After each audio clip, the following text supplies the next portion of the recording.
video, we'll be discussing about Physics Paper 1 MCQ Paper 2020 February March, variant is 12 and the subject code is 9702.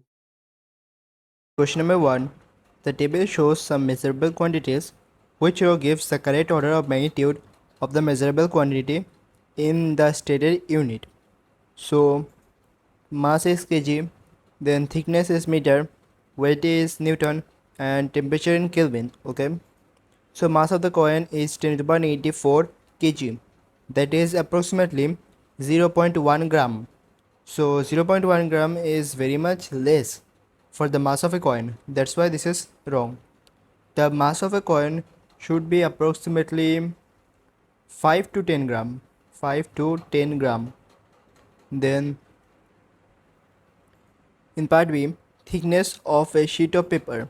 So thickness of a single sheet of paper is 10 to the power negative 2, that is 10 to the power negative 2 meter, that is approximately 1 centimeter, which is very much high. Then weight of an apple is 10 to the power 0, that means 10 to the power 0 is 1 Newton. Anything to the power 0 is 1.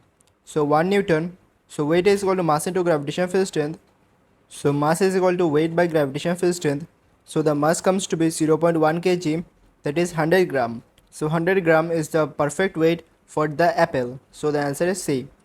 And in option D, the temperature of the person's body, the temperature is approximately 25 to 30 degrees centigrade. So this is not 25 to 30, this is approximately 37.5 degrees centigrade. So this is the temperature for a person's body. This is the temperature for the person's body, but it is given that 10 Kelvin. So temperature in Kelvin is equal to temperature in centigrade plus 273. So 10 Kelvin is equal to 273 plus temperature in centigrade. So the temperature comes to be negative 263, which is obviously wrong because the temperature of the person's body is approximately 37.5 degrees centigrade. So the correct answer is C. Number 2. A byte comprises 8 bits. How many bits are there in 1 terabyte? So 1 tera is 10 to the power 12, giga is 10 to the power 9, mega is 10 to the power 6. So 1 terabyte contains how many bits? So 1 terabyte is 10 to the power 12 into 8. So the answer comes to be 8 into 10 to the power 12, that is D. Number 3. Which pair of quantities contains both a scalar and a vector? Acceleration and momentum. Acceleration is a vector and momentum is mass into velocity, so it is a vector. So this option is wrong. Then charge and resistance, both are scalar. Then kinetic energy is a scalar and mass is also a scalar. So these options are wrong. But temperature is a scalar and velocity is a vector. That's why the option is D. Number 4. A transmitter emits a pulse of electromagnetic wave towards a reflector. So transmitter emits an electromagnetic wave towards the reflector. So the wave is transmitted to the reflector. The pulse is reflected and returns to the transmitter. So the pulse is reflected and returns to the transmitter. A detector is located at the transmitter. So there is a detector at the transmitter that detects the wave. And this detector is our CRO. The emitted pulse and the reflected pulse are displaced on the CRO. So the emitted pulse, that is this pulse, is detected on the CRO and the reflected pulse is also detected by the CRO. So this is the emitted and this is the reflected pulse. The pulse takes 6.3 microsecond. Micro is 10 to the power negative 6, nano is 10 to the power negative 9 and milli is 10 to the power negative 3. So for microsecond, 6.3 microsecond. To travel from the transmitter to the reflector. So from transmitter to the reflector is 6.3 microsecond. So what is the time base of the CRO? To find the time base, that is the time for one box, we need to just calculate the total time. So this much time to the reflector and from the reflector to the transmitter, that is detector, is 6.3 microsecond. So this is the total second or the total time for the overall journey. And the overall journey starts from this point to this point. That means the overall journey covers 1, 2, 3 boxes and the total time is 6.3 microsecond, that is 10 to the power negative 6 into 2, since it covers twice the distance. So into 2 by the total number of boxes, that is 3. So the time base for one complete box is 4.2 microsecond, that is C. Question number 5. A micrometer is used to measure the diameter of two cylinders. The diameter of the first cylinder and the diameter of the second cylinder. The difference in the diameter is calculated. What is the uncertainty in the difference? So the difference is the diameter of the second cylinder minus the diameter of the first cylinder. This is the difference. But to calculate the uncertainty, we need to just add the two uncertainties of the difference to calculate the difference in the uncertainty. That is 0.03 plus 0.02, that is 0.05 millimeter, as uncertainties are always added. So the answer is D. Question number 6. A stone is thrown horizontally. So initially it is thrown horizontally from the top of a cliff and falls into the sea below. The air resistance is negligible and the path of the stone is shown. In which direction does the resultant force on the stone act during its falls? So here it is mentioned that the air resistance is negligible.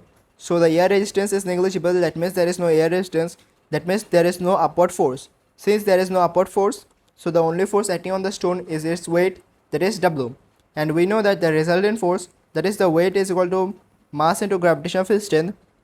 So since weight is acting downwards, so the acceleration is also downward, it is mass into acceleration. So the mass acceleration is downward and the weight is downward, so the resultant force is also downward, that is D. Question number 7. A car moves with uniform acceleration along the straight road. So the acceleration is uniform. Then oil leaks from the car at a rate of 1 drop every 2 seconds. That means every 2 seconds there is a 1 drop. That means if we consider this as a starting point, so from this starting point to this 1 drop is 2 seconds. Then if we consider this point as the starting point, then from this starting point to the 1 drop is 2 seconds. The diagram shows the distance between the successive oil drops on the road. What is the acceleration of the car? So the acceleration is uniform acceleration, that is A for this path and A for this path, or the total A for the overall path. What is the acceleration of the car? To find the acceleration, we have given the distance and we know the time. So v square minus u square is equal to 2as is not applicable because we don't know the value of v.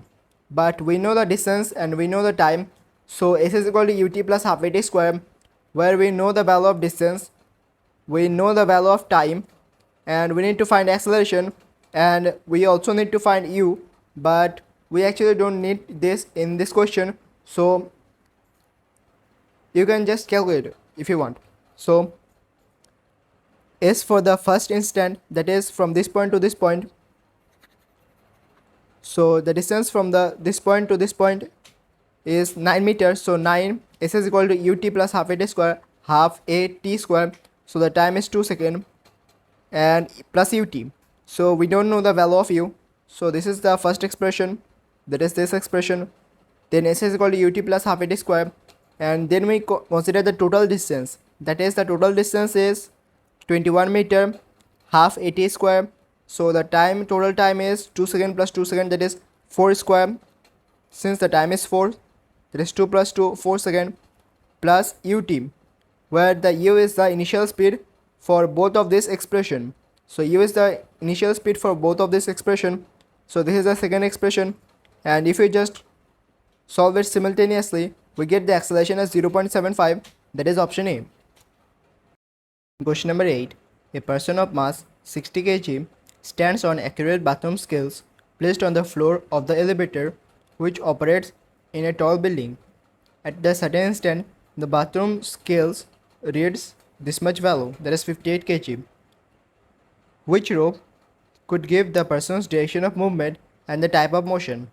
So this is the person and he is standing on a bathroom scale on the floor of the elevator. So this is the elevator. Now this is the mass of the person, and so from the person there is a weight acting downwards, that is this is the weight of the person.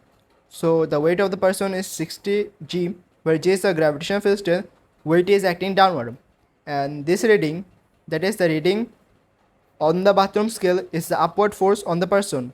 So this is the upward force on the person, which is the reading on the bathroom scale. So the reading on the bathroom scale is the upward force on the person, which is 58 g, and this is 60 g, which is the weight of the person downwards. So weight is acting downward, and as we can see that the downward force is not equal to the upward force. That means there is some net force, and since the overall force is not zero, so there is no constant speed. Constant speed only occurs if there is the resultant force is zero. But here we can see that the resultant force of 2 Newton is acting downward, that is F net of 2 Newton or 2 Newton is acting downward. Since the resultant force is acting downward and there is some resultant force, so he is not moving at a constant speed. That's why A and C are wrong. Now resultant force is equal to mass into acceleration. So mass into acceleration, and since the resultant force is downward, so acceleration is downward. As acceleration is downward, so if he is moving downward, then he must accelerate. If he is moving downward, then he must accelerate or speed up. If he is moving downward, then he must accelerate, that is speed up. But here it is given that he is slowing down, that's why this option is wrong. If he is speeding up, then this option would be correct, but since he is slowing down, so this is wrong since he is accelerating downward. But if he is moving upward, then he can slow down. So the remaining option is D. That's why if he is moving upward, then he can slow down. That's why the remaining all the options are wrong. That's why the correct answer is D. 9. The diagram shows the graphs of various quantities plotted against time for an object dropped from a stationary balloon high in the atmosphere. So the object is dropped from a high surface towards the ground, and as the object falls, the weight of the object is acting downwards and the air resistance is acting upward. Air resistance is acting upward. As a result, the object reaches terminal velocity, that is this terminal velocity, and acceleration becomes zero. At terminal velocity, acceleration is zero since the upward force is equal to downward force. Thus, there is no resultant force, and since there is no resultant force, thus acceleration is zero. So the graph reaching zero is the graph of acceleration, and the graph reaching a constant value is the graph for terminal velocity or just the velocity. So the graph 1 is for terminal velocity, and graph 1 for velocity reaching the terminal velocity, and graph 3 is for acceleration. So graph 3 is the acceleration and graph 1 is the velocity against time, that is C. Question number 10. The diagram shows a particle P traveling with speed v is about to collide a stationary particle q of the same mass. So both the objects have the same mass, that is m. The collision is perfectly elastic. As it is a perfectly elastic collision, so the kinetic energy before collision is equal to kinetic energy after collision, and relative speed of approach is equal to relative speed of separation. That means if the two objects collide and both the objects are moving in opposite direction, so if the objects are moving in opposite direction, then we have to add the relative speed. Or if the objects are moving in this direction, suppose both are traveling in opposite direction, so we have to add the relative speed. And if the objects are moving in the same direction, so we have to subtract the relative speed. So this is the relative speed of approach and the relative speed of separation that we need to do. That if they are moving in opposite direction, then we need to add, and if they are moving in the same direction, then we need to subtract. Then, and momentum is always conserved, that is momentum is always conserved. So momentum before collision is equal to momentum after collision, that is momentum is equal to mass into velocity. So which statement describes the motion of P and Q immediately after collision? So P and Q both travel in the same direction with the speed 1 by v. So by using relative speed of approach is equal to relative speed of separation, initially the relative speed of approach is v plus 0, that is v. Since Q is stationary, so v plus 0 is v, and the relative speed of separation, since they are moving in same direction, so we have to subtract. Since they are moving in same direction, so we need to just subtract this. So same direction with this speed, so the relative speed of separation is 0. That's why the relative speed of approach is not equal to relative speed of separation. so this statement is wrong. Then P comes to rest and Q gains a speed V. So P comes to rest and Q gains a speed V. So momentum of P is mass into velocity, that is mv, and the momentum of Q is 0 since it is rest. And the momentum after collision, that is P comes to rest, so momentum of P is 0, and after collision the momentum of Q is mass into velocity, that is mv. So as we can see that mv is equal to mv, so yes, this statement is correct. Then part C, P rebounds with the speed 1 by 2v and Q acquires a speed of 1 by 2v. So P rebounds with the speed 1 by 2v and Q moves with the speed of 1 by 2v. So as they are moving in opposite directions, so we need to add the relative speed. So v by 2 plus v by 2. So we get a speed of v. So this is same to the initial speed. So this could be the answer, but if we just calculate the kinetic energy, so kinetic energy of P half mv square plus kinetic energy of Q half mv square, where v is equal to v by 2, since v by 2, so we get the kinetic energy as 1 by 4 mv square. That is the final kinetic energy, and initial kinetic energy is half mv square, where v is the speed of P and Q is at rest, so 0. So in total 1 half mv square, and here we get 1 by 4 mv square. So kinetic energy is not the same, therefore this option is wrong. Then P rebounds with the speed v. So P rebounds with the speed v and Q becomes stationary. So particle Q becomes stationary, that is velocity becomes 0.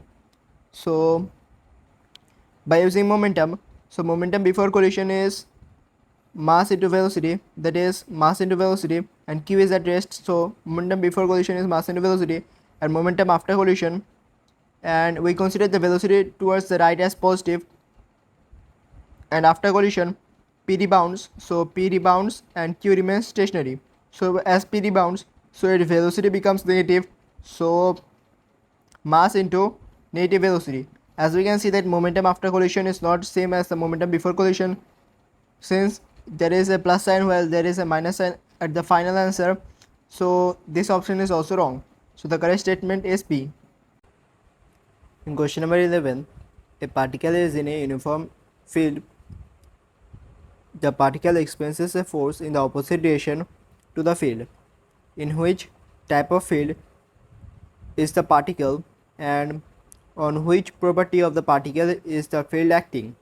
So the type of field, since the force is acting in the opposite direction to the field, so gravitational force acts in or the gravitational force acts towards the field, that's why these options are wrong.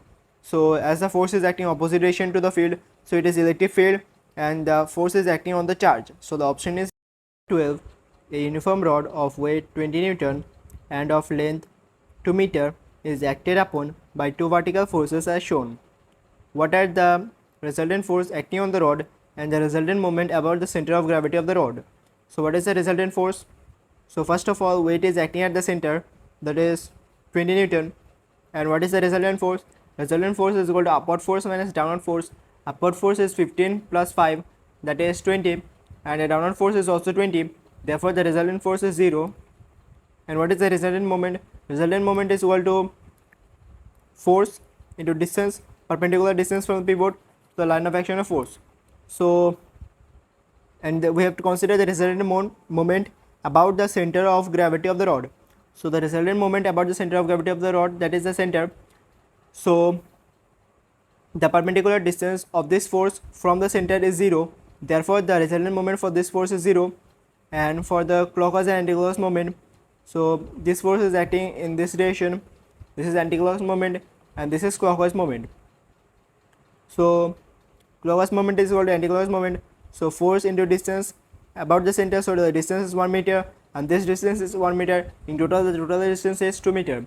So the clockwise moment minus anticlockwise moment, that is 5 into 1, so the resultant moment comes to be 10 Newton meter. So the 10 Newton meter is option A. Question 13. 3 coplanar forces act on the block. So 3 coplanar forces act on the block. Which diagram shows the direction of the forces such that the block could be in equilibrium? So at equilibrium, the resultant force is 0, and the resultant moment is 0. So resultant force is 0 and the resultant moment is 0. So for this force, if we draw the vertical component and the horizontal component of force A, or this force, then upward force is equal to downward force and right is equal to left. So yes, resultant force is 0, but for the resultant moment, as we can see that this force produces a resultant moment that is in this direction, and this force produces a resultant moment that is in this direction. So there is a resultant moment acting on the block, therefore this option is wrong. Then for option B, we need to draw its vertical and the horizontal component of forces. So as we can see that the upward force is equal to the downward force and the left is equal to right. So mainly the forces cancel each other out, but we cannot say that the magnitude of the force is this much by using the length, because the length of the rod is not equal to the magnitude of force. So we just assume that the left is equal to right and up is equal to down. And what is the resultant moment? So this force produces a moment in this direction, while this force, if we consider this direction, then this force produces a resultant moment in this direction. So the overall moment is 0. Therefore the correct answer could be B. Then for option C, we can see that for the resultant force, so the resultant force is downwards and also to the right. Therefore the resultant force is not 0, therefore this option is wrong. Then for D, the resultant force is 0, but the resultant moment, this force produces a moment that is, if we draw this arrow and just move it, so this moves in this direction. So there is a resultant moment, that's why the option D is not the correct answer. The correct answer is D, B. In B, the resultant force is 0 since upward force is equal to downward force and left is equal to right, and the resultant moment is 0 since clockwise moment is equal to anticlockwise moment. Therefore the correct answer is B. Question number 14. A cylinder contains a volume of 0.012 meter cube of gas at pressure 1 × 10⁵ pascals. 400 joules of work is done on this gas with its pressure remaining constant throughout. So the pressure is constant. What is the final volume of the gas? So we know that the work done is equal to pressure into change in volume, where we know the value of work, we know the pressure that is constant, that is 1 × 10⁵, and change in volume, so initial minus final volume. So overall the final volume comes to be 0.08 meter cube, that is 0.08 meter cube, that is B. 15. A ball is thrown vertically upward. So a ball is thrown vertically upward from the surface of the earth. Which statement describes the energy of the ball as it rises through the air? So as the ball rises through the air until it reaches its maximum height, so until it reaches its maximum height, at maximum height we know that the velocity is 0, and until it reaches, or the ball reaches its maximum height, the kinetic energy decreases until the velocity becomes 0. So the kinetic energy decreases, and as the height increases, so the gravitational potential energy increases. Therefore the option is B. Number 16. A sledge of mass 50 kg sits on a snowy surface. It is pulled horizontally for 10 meter against a frictional force of 200 Newton. So it is pulled 10 meter and the frictional force is 200 Newton. So the frictional force is 200 Newton, and then it is pulled horizontally across ice. So this is the snowy surface, or yes, this is the snowy surface, and this surface is the ice. So this is ice and this is snow. Then at the ice for 10 meter, so this particle then travels through the ice through a distance of 10 meter. There is no frictional force between the ice and the sledge. It is lifted vertically upwards by 1 meter. So it is lifted vertically by 1 meter and finally carried back at a constant speed to where it started. Then it is come back to its starting point, and finally carried back at the constant speed to where it started, during which stage of its journey is the most work done on the sledge. So we know that the work done is equal to resultant force into distance. So being carried back to 20 meter at the constant speed. So we know the distance, that is 20 meter, but the resultant force is 0 since it is moving at a constant speed. So we know that at constant speed the resultant force is 0. Therefore no work is done. Therefore this option is wrong. Then being lifted up 1 meter. Since it is lifted up by 1 meter, so we know that the work done is equal to change in gravitational potential energy. Since its gravitational potential energy is only changing, so gravitational potential is equal to mass into gravitational field strength into height. That is, mass is 50, gravitational field strength 9.81, and the height is 1 meter. So overall gravitational potential energy is 490.5 joules. So 490.5 joules, okay, being pulled 10 meter across the ice. So as it is moving towards the ice, this is the ice surface. So as it is moving towards the ice, so there is no frictional force. As there is no frictional force in the ice, so no forward force is needed. That's why the work done is 0. Since there is no frictional force and no forward force is needed, therefore the work done is 0. And for option D, being pulled 10 meter across the snow. So it is pulled 10 meter across the snow, that is this distance. So as it is moving 10 meter, and here it is given that the frictional force of 200 Newton is acting. So we know the value of force, and okay, it is moving with frictional force. So there is a frictional force. So we know the value of frictional force, and we know the distance, that is 10 meter. So work done is equal to force into distance, that is 2000. So 2000 joule. So the correct answer, if we compare B and D, so the largest value is D. Therefore the option is D. That is correct. Question number 17. An object is moved in a vertical plane from X to Y. So from X to point Y, this is the vertical plane, and then from Y to Z, that is Y to Z, as shown in the diagram. The distances between the various points are indicated on the diagram. The line XY and VZ, so V and Z are vertical. So XY and V and Z are vertical. The object of weight 20 Newton. How much gravitational potential energy does the object gain by moving from X to Z? So by moving from X to Z, what is the change in gravitational potential energy? So change in gravitational potential energy is equal to mass into gravitational field strength, the vertical height. So we know the mass into gravitational field strength, that is the weight, is 20. So what is the vertical height from X to Z? So the vertical height being covered is 3 meter. So the overall change in gravitational potential energy is 60 joules. Question number 18. A car travels at a constant speed of 25 meter per second up a slope. The wheel driven by the engine exerts a forward force of 300 Newton. The 3000 Newton. The total force due to air resistance and friction is 2100 Newton. So this is the force due to friction and air resistance. The weight of the car has a component down the slope of 900 Newton. There is 900 Newton. What is the rate at which the thermal energy is dissipated?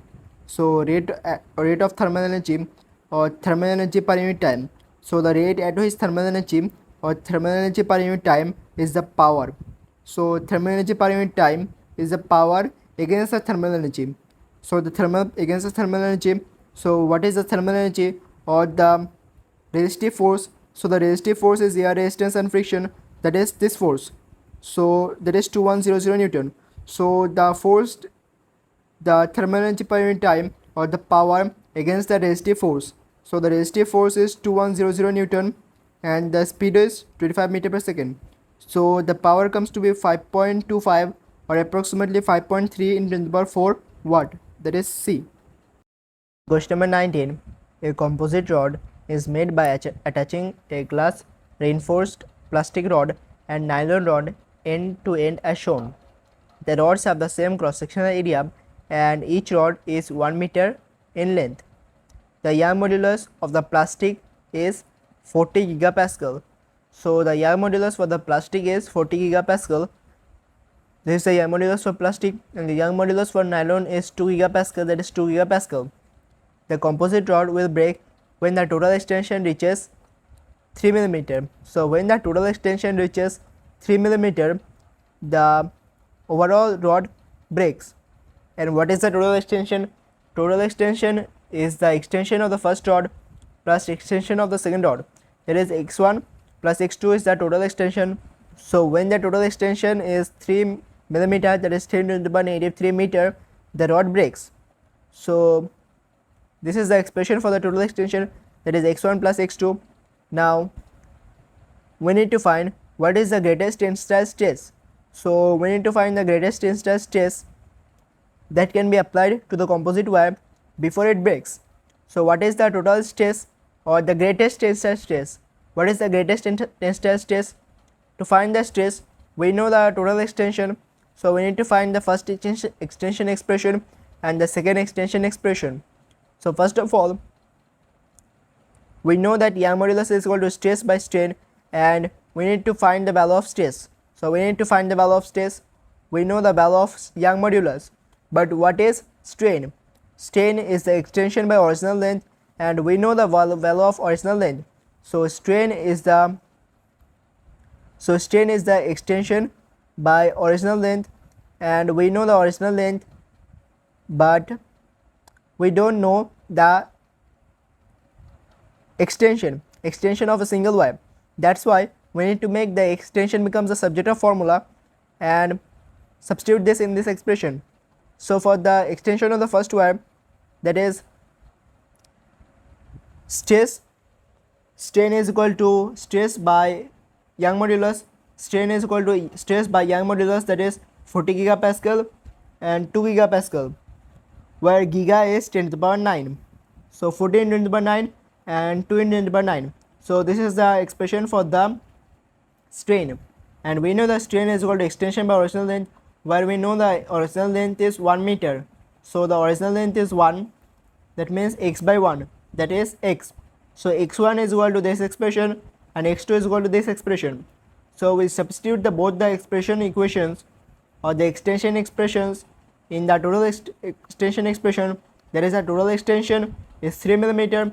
So total extension is extension 1 plus extension 2. So we get the greatest tensile stress, that is stress is equal to 5.7 into 10 to the power 6, that is B. Question number 20. The graph shows non-linear force extension curve for a wire made from a new composite material.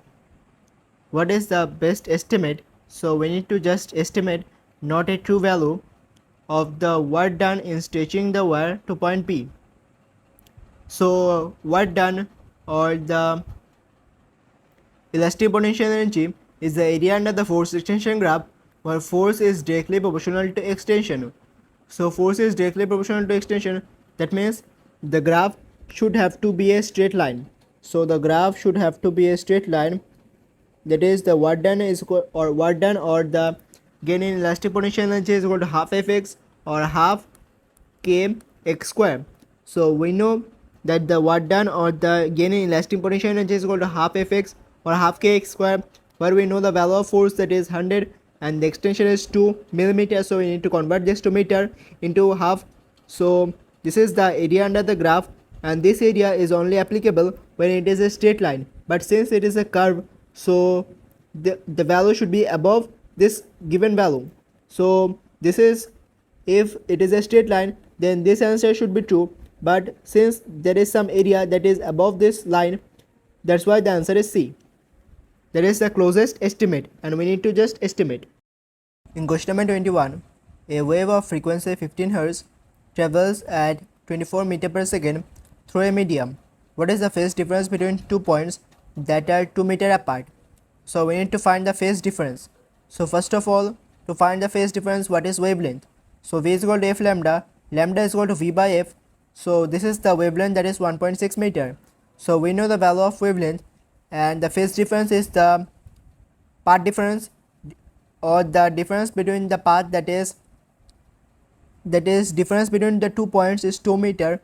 So since the difference is above the wavelength, so we just subtract this to get a closest value. So 2 minus 1.6 by wavelength into 360.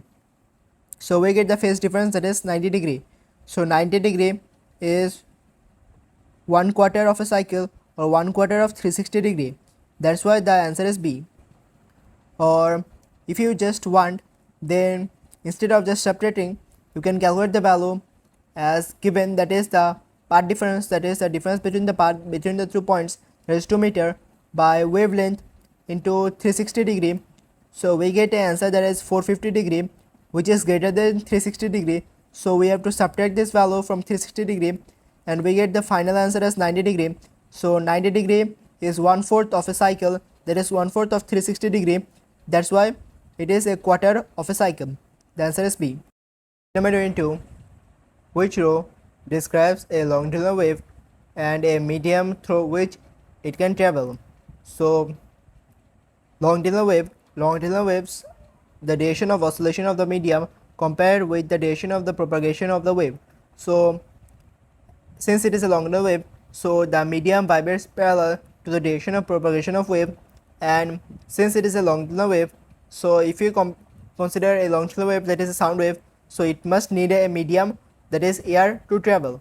That is why the answer is A. Question number 23. A sound wave is displayed on the screen of the CRO as shown. The time-based setting is 0.5 millisecond, that is 0.5 in 10 to the power -3 second for the time base for one box. What is the frequency of the sound? So frequency of the sound is the time taken for the sound to complete one wave, that is this wave. So this wave takes 1, 2, 3, 3 boxes. So time taken for one box into 3 box. So this is the overall time for one wave. So this is the overall time for one wave. Now what is the frequency? Frequency is equal to 1 by time period. But time period is the time taken for one wave, that is this time. So frequency is 666.667, that is approximately 670 Hz, that is B. Question number 24. An observer is situated at the top of the tall tower and an airplane emitting sound at a frequency of 1000 Hz approaches the observer. Since the aeroplane approaches the observer, that means the aeroplane is moving towards the observer. So as it is moving towards, so V minus Vs, but if it is moving away, then V plus Vs. But since it is moving towards the observer, so V minus Vs. Towards minus, away plus. The observer at the speed of 165 meter per second. The speed of the sound is 330 meter per second. What is the frequency of the sound received by the observer? So FO is equal to FSV, V plus minus Vs, and since it is moving towards the observer, so V minus Vs. So what is the observed frequency? Fs into V, that is the speed of the sound, by V minus Vs, where Vs is the speed of the source, that is 165. So we get the frequency that is 2000 Hz, that is D. Question number 25. What is the order of magnitude of wavelength of microwave and X-ray? So you must remember this table, that is for radio wave 10 to the power 4 to -1, then microwave -1 to -3, -2 to -6, 4 into 10 to the power -7 to 7 into 10 to the power -7, -7 to -9, -9 to -12, -10 to -16. So you must remember this table. This is the wavelength for radio, micro, infrared, visible light, ultraviolet, X-ray, gamma ray. So wavelength of microwaves, that is microwaves, is between -1 to -3. So -1 to -3 is -2. Then for X-ray, -9 to -12. So -10 is the closest value, that is option D. Number 26. A musical instrument is made using a long tube with a mouthpiece at one end. The other end is open and flared as shown. So there is a mouthpiece at open end and the other end is open. That means one end is closed and the other end is open. A musician maintains the stationary wave with a node at the mouthpiece. That means at the closed end. At the closed end there is obviously a node, and at the open end there is an antinode. The lowest frequency of sound that the instrument can produce is 92 Hz. What is the difference between the sound produced by the instrument? So for the first case, that is at the closed end and the open end, this is the first wave, that is lambda by 4. Then the second wave that is produced is 3 lambda by 4, then 5 lambda by 4, then 7 lambda by 4. It increases in a odd way, that is lambda by 4, then 3 lambda by 4, then 5 lambda by 4, then 7 lambda by 4. And if it is open at both the end, then for the first wave it would be like this. So this is lambda by 2. If we complete this wave, then this is a full wave. So This is lambda by 2. Then again if we draw, then at the open end there is an antinode and at the close end there is a node. So for this wave we can say that this is lambda, that is lambda by 2, then 2 lambda by 2, then 3 lambda by 2, then 4 lambda by 2, then 5 lambda by 2. This is a sequence of increasing the wavelength. And for frequency, for the frequency that is at the one end there is a closed end and the other end is open, so frequency increases in the factor that is 1 is to 3 is to 5 into 7 is to 7 into 9 is to 9. And for the closed end the frequency increases in the pattern that is 2 is to 4 is to 6 is to 8 is to 10. But for the open end the frequency increases in this pattern, so the first is 92, then 276, that is this value into 3. So this increases in this sequence and the correct sequence that follows this is C. Therefore the answer is C. You must remember that this pattern of frequency and this pattern of wavelength, they both occur when one end is closed and the other end is open, while this pattern of wavelength and this pattern of frequency, these two occur when both the ends are open or when both the ends are closed. So if both the ends are open or if both the ends are closed, then this pattern occurs. Number 27. Water wave passes through a gap between two barriers with the wavefront spread out as shown. What is the name of this phenomenon? So as the wave passes, so it is diffracted. So the correct answer is number 28. The table shows 4 possible combination of values of laser wavelength, slit separation and slit screen distance in a 2-slit interference experiment to show the interference of visible light on white screen. Which combination will result in a visible light being observed? So we know that initially from the given data that for visible light the wavelength is between 4×10⁻⁷ to 7×10⁻⁷. So 4×10⁻⁷ to 7×10⁻⁷, that is 4×10⁻⁷ to 7×10⁻⁷, that is the wavelength. So this is in meter, so that is 6×10⁻⁷. This is not 2×10⁻⁷, so the correct answer should be C or D. Then this is a double slit interference, so lambda is equal to AX by D, and the slit separation should not be as large as 10 centimeter. That's why the option D is wrong, and the correct statement is C, where the slit separation is 0.01 centimeter, and this is the slit separation that is 0.01 meter, and the slit screen distance is 5 meter. So the correct answer is C. Question number 29.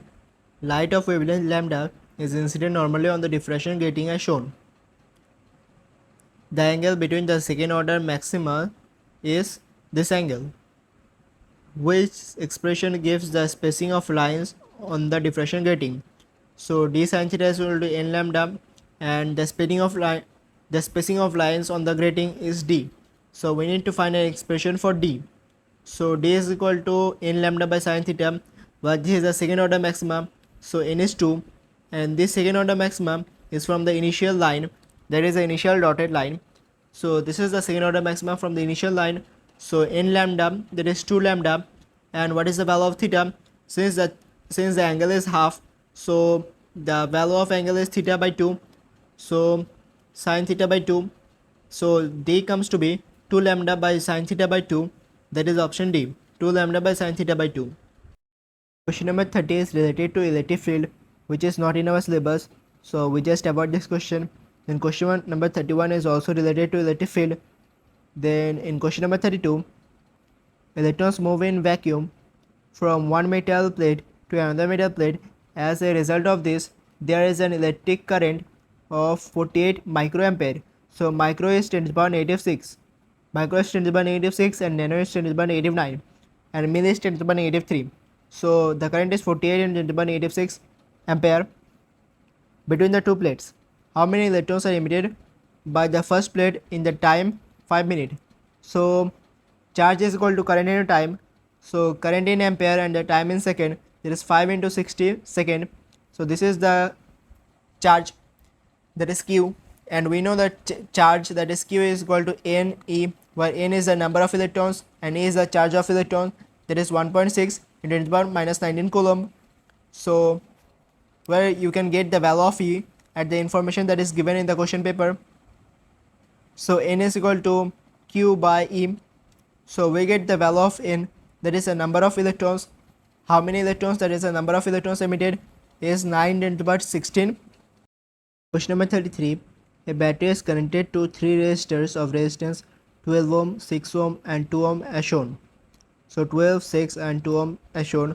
The current from the battery is 3 ampere. So the current is 3 ampere. What is the value of power dissipated in the resistor of 6 ohm? So power in 6 ohm by the power in the resistor of resistance 2 ohm. So for the 6 ohm resistor, we know the value of resistance, and since they are connected in parallel, and as we know that in parallel circuit voltage remains the same, so that means the voltage in this circuit is same as the voltage in this circuit. So we need to calculate what is the value of voltage. So to calculate the voltage in any of the circuit, first of all we need to find the total voltage and the voltage drop in this resistor. So first of all, what is the total resistance? Resistance in the parallel circuit, that is 1 by 6 by 1 by 12 plus 2. This is the total resistance or the total overall resistance. So we know the total resistance and we know the total current. V is equal to IR. So the total voltage comes to be 16 volt, 18 volt. So the total voltage is 18 volt, and the voltage across 2 ohm resistor is V is equal to IR. So current is 3 ampere. Since in series circuit current is same, so 3 into 2, that is the voltage across the 2 ohm resistor is 6 volt. So the voltage in the parallel combination is 12 volt. That is 18 minus 6 is 12 volt. That means in parallel combination the voltage is 12 volt. Therefore the voltage in 6 ohm resistor is also 12 volt. So power in 6 ohm resistor is equal to V square by R. So V square, that is 12 square by R is 6. And the power in 2 ohm resistor, power is equal to I square R, or you can calculate V square by R, whatever you need, whatever you want, because we know the voltage across the 2 ohm resistor. So you can use any of these two, that is I square R or V square by R. So I square R, that is 3 square by 2. So the ratio comes to be 4 by 3. In question number 34, a manufacturer recommends that longer extension cord you use with an electric drill, the bigger the cross-sectional area of the cord should be. What is the reason for the recommendation?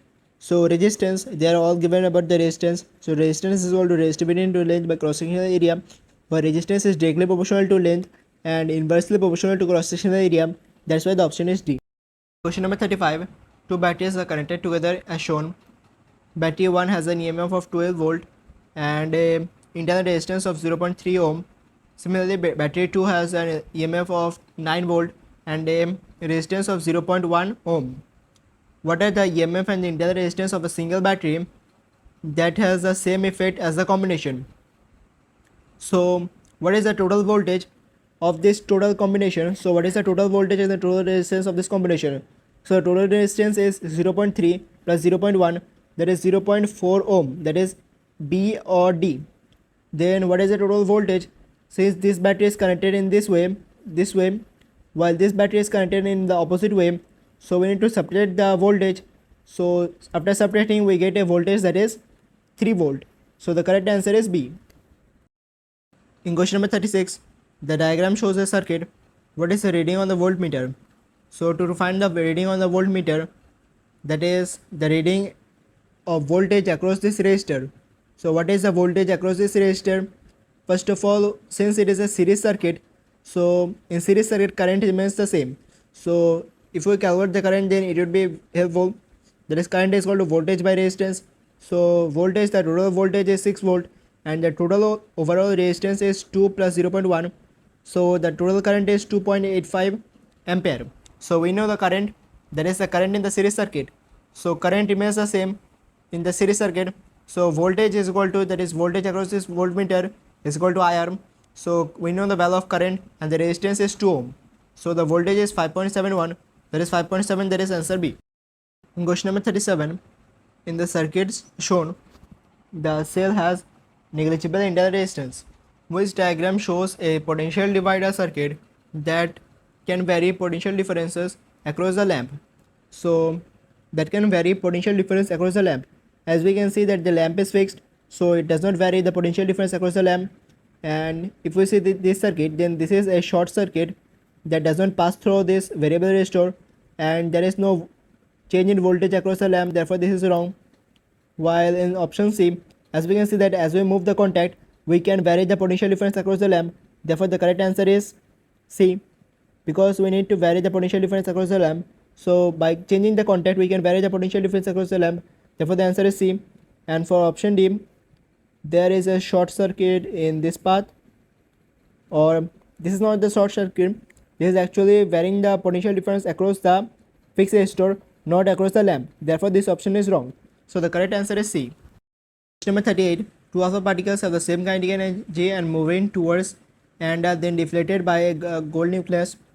Which diagram could show the path of the two alpha particles? So the gold nucleus is positive charge due to the presence of proton, and alpha particle are 4 2, therefore it contains 2 protons, therefore it is positive charge. So as the same charges approaches each other, they are deflected. So as the alpha particles that passes close to the nucleus are deflated more than the alpha particles that are moving away or moving at a distance from the nucleus. Therefore, the alpha particle that is more close to the nucleus are deflated more. That's why the answer is D.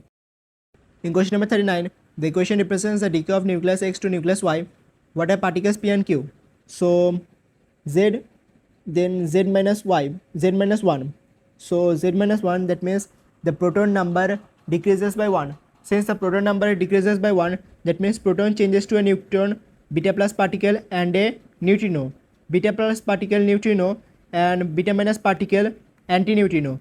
But since beta plus particle is emitted, so neutrino is emitted. That's why particle Q is neutrino, not antineutrino.